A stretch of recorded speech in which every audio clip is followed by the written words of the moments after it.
আসসালামু আলাইকুম বন্ধুরা, এই ভিডিওতে আমরা একটি সুন্দর গ্রামের দৃশ্য আঁকবো। ভিডিওটি শেষ পর্যন্ত দেখুন এবং নিজে নিজে আঁকা শিখুন। প্রথমে আমরা এখানে একটি 4B পেন্সিল নিয়ে দেখুন আর্ট পেপারের ওপরে সোজা একটা দাগ আঁকবো।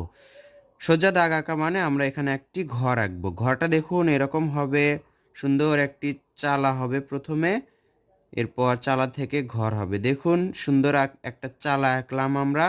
নিচের দিকে সোজা দাগ দিলাম, এখান থেকে সোজা দাগ দিয়ে তিনটা দাগ মিলে দিলেই সুন্দর একটি ঘর হয়ে যাবে। ঘরের দরজা জানালা দিতে হবে এভাবে। একটি চতুর্ভুজ আঁকলেই একটি সুন্দর জানালা হয়ে যায়। এবার দেখুন সোজা দুইটা দাগ দিয়ে এখানে দরজা আঁকলাম, সহজেই সুন্দর একটি ঘর হলো। বাচ্চারা যেন সহজেই সুন্দর করে আঁকতে পারে সেজন্য আমি সহজভাবে আঁকছি। দেখুন এখন আমরা উপর দিক থেকে নিচের দিকে সোজা একটা দাগ নিয়ে আসব, এত দূর পর্যন্ত নিয়ে আসব এবং এখান থেকে আরেকটা দাগ একই রকম করে নিচের দিকে নিয়ে আসব, তবে নিচের দিকে একটু সরু, উপর দিকে একটু সরু হবে, নিচের দিকে একটু চওড়া হবে। এভাবে এখানে আরেকটা দাগ দেখুন উপর থেকে নিচের দিকে নিয়ে আসব, আবার এখান থেকে আরেকটা দাগ উপর থেকে নিচের দিকে নিয়ে আসব একই রকম।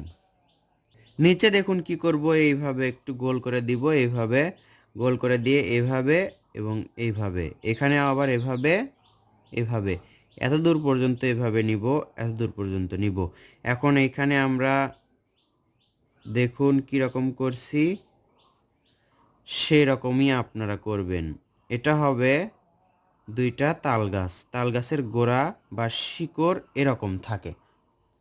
সহজেই তাল গাছ আঁকবো দুইটা। দেখুন এখান থেকে আমরা এখন এখান থেকে, এই তো এখান থেকে এভাবে নিচের দিকে নিয়ে আসবো, এখান থেকে আবার নিচের দিকে নিয়ে আসবো। এখন এটা এভাবে মিলে দিব, এটার সাথে এভাবে মিলে দিলাম। এখন উপর এখান থেকে এভাবে এদিকে, এখান থেকে এভাবে এদিকে, এটার সাথে ওটা এভাবে মিলাই দিব, আবার এখান থেকে এটা এভাবে মিলাই দিব। দেখুন সহজ কৌশলের সুন্দর একটি তাল গাছ আঁকছি।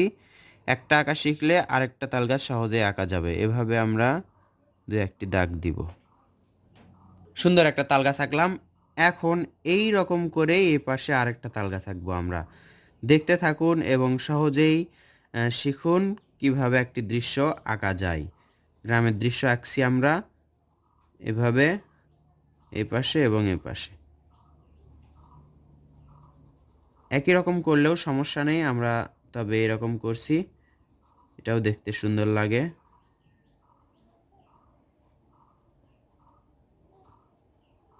সহজেই সুন্দর দুইটা তাল গাছ আঁকলাম। এখন আমরা এখানে একটি পলের পালা আঁকবো, পলের পালা বা খ্যারের পালা। এভাবে সুন্দর করে নিচের দিকে গোলের মতো করে দিব। এখন উপরে একটা খুঁটি দিব, ফলের গাছে দু একটি দাগ এভাবে দিব। এখন এই পাশে একটি আমরা কূপ আঁকবো। গ্রামে আপনারা দেখেছেন এরকম কূপ থাকে।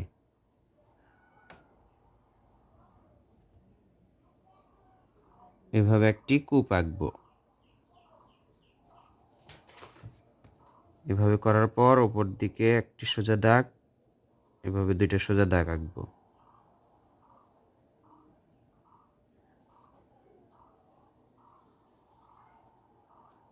আঁকার পর এটা মেলাই দিব।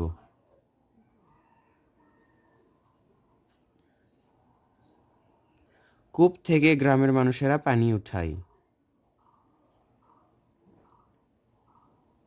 আশা করছি এই দৃশ্যটা অনেক সুন্দর হবে এবং সহজ হবে আপনাদের জন্য।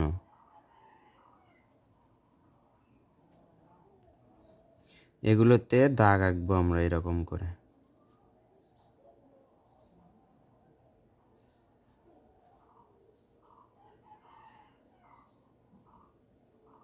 এখন এর মাঝে মাঝে একটি করে দাগ আঁকবো। দেখুন তাহলে তাহলে ইট গাঁথার মতো দেখাচ্ছে, আর এটা অনেক সুন্দর লাগছে। এভাবে সুন্দর একটি কূপ আঁকলাম এবং কূপের পাশে এভাবে আমরা কি করলাম, দু একটি ঘাস আঁকলাম। দৃশ্যটা আর কঠিন করে আঁকবো না, এজন্য আমরা এখান থেকে এভাবে সোজা একটি দাগ দিব। এই দাগটা একেবারে সোজা এত দূর আসবে, দেখুন ফাঁকা জায়গায় আমরা এভাবে দাগ আঁকছি। এই দূরের যে দাগটা দেখতে পাচ্ছি তার উপর দিয়ে আমরা এভাবে করব। তাহলে দেখুন দৃশ্যটা পরিপূর্ণ হয়ে গেল। এখান থেকে যদি একটা রাস্তা দেওয়া যায় দেখুন, তাহলে কিন্তু আরো সুন্দর লাগবে। তাল গাছের গোড়ায় আমরা এভাবে ঘাস আঁকবো, এই পাশে এবং এই পাশে ঘাস আঁকলাম।